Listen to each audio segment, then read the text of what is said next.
J'aime le Christ, il est le centre de ma vie, il est mon berger, il est mon tout. Et il est aussi le centre de ma vie de couple et de ma vie de famille. Donc, je suis mariée depuis 13 ans à Nicolas et nous sommes les parents de 4 enfants, Louise, Apolline, Olivia et Pierre. Concrètement, comme maman, comme épouse, comme chrétienne dans le monde et dans l'Église, je me pose la question de savoir qu'est-ce que le Christ attend de moi, qu'est-ce qu'il veut que je sois pour lui. Et donc dans ma vie de famille, on essaye de vivre notre foi très simplement dans le quotidien avec nos enfants. On participe à l'animation des messes en famille sur notre paroisse. On a monté par exemple à Noël un concert de Noël, on est allé dans les rues chanter Noël aux portes des maisons. Et puis je travaille comme catéchiste sur Sion. Je prépare les enfants depuis quelques années au parcours du pardon. Et je prépare les enfants des paroisses de Sion aux fenêtres catéchétiques sur le thème de la joie vient du don de Mère Teresa. En couple, on a été très engagés pendant des années au sein de l'Église en organisant plusieurs événements, entre autres les Théomania. Et puis on a été déçus, comme beaucoup je pense de chrétiens, de la structure de l'Église. Tous les scandales qui sont sortis, toutes les différentes sortes d'abus. On en a beaucoup discuté avec des amis au sein du foyer d'équipe Notre-Dame dont on fait partie. Et on se pose régulièrement la question de savoir, mais en fait pourquoi est-ce qu'on a besoin de rester, de passer par cette institution pour vivre notre foi. Cette institution, on ne s'y identifie pas forcément. Et en quoi est-ce que le Seigneur nous appelle à y rester fidèles ? Pourquoi en fait ? Et on s'est posé la question avec mon mari, entre autres pendant ce Covid, qui était une période un petit peu de désert spirituel pour beaucoup. Et moi, personnellement, j'ai décidé d'y rester fidèle parce que cette église, je l'aime. Je l'aime parce que j'en fais partie, tout simplement. Depuis que je suis baptisée, j'en fais partie comme un membre d'un corps. Et par ma foi, je continue à croire qu'elle est le corps du Christ.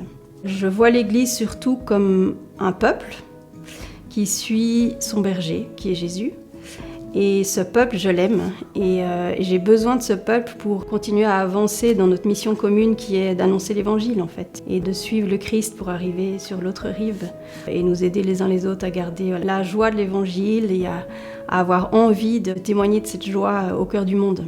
L'Église, pour moi, est donc le lieu de ma conversion. Et peut-être qu'elle est aussi le lieu de la conversion de tous, de chacun. Je ne suis pas attachée à cette structure en tant que telle, qui, comme elle est composée à 100% de pécheurs, a besoin d'être repensée, rénovée, sûrement. Mais j'y suis attachée comme je suis attachée à ce peuple et à ce lieu de conversion. C'est pour moi un chemin de bonheur et un chemin de sainteté, qui n'est pas parfait, mais qui est le lieu où Dieu m'attend. En plus de mes engagements en tant que maman et en tant que catéchiste, j'ai voulu lancer cette année un nouveau projet de formation chrétienne pour les adultes qui désirent approfondir la connaissance de leur foi. Parce que, en discutant avec des amis, je me suis rendu compte qu'il y avait très peu de lieux en Valais où on pouvait simplement se nourrir, approfondir un thème pour pouvoir mieux aimer Dieu dans notre quotidien. Donc j'ai lancé le projet Altius en latin qui veut dire plus haut ou plus profond. Et donc concrètement, qu'est-ce que c'est ? C'est l'idée de proposer des moments ponctuels, des événements où les chrétiens, peu importe leur statut, peuvent venir se former et mieux connaître Dieu. Ce projet est organisé par les paroisses de Sion. Il y a plusieurs événements qui ont déjà eu lieu cette année.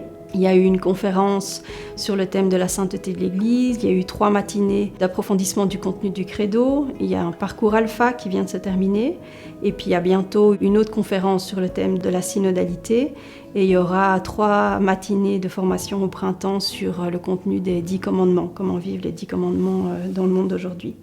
On aimerait à moyen terme que Altius puisse se mettre au service des paroisses du diocèse pour pouvoir organiser des événements, des formations pour les paroissiens qui ont besoin d'être nourris et qui ont besoin d'approfondir la connaissance de leur foi.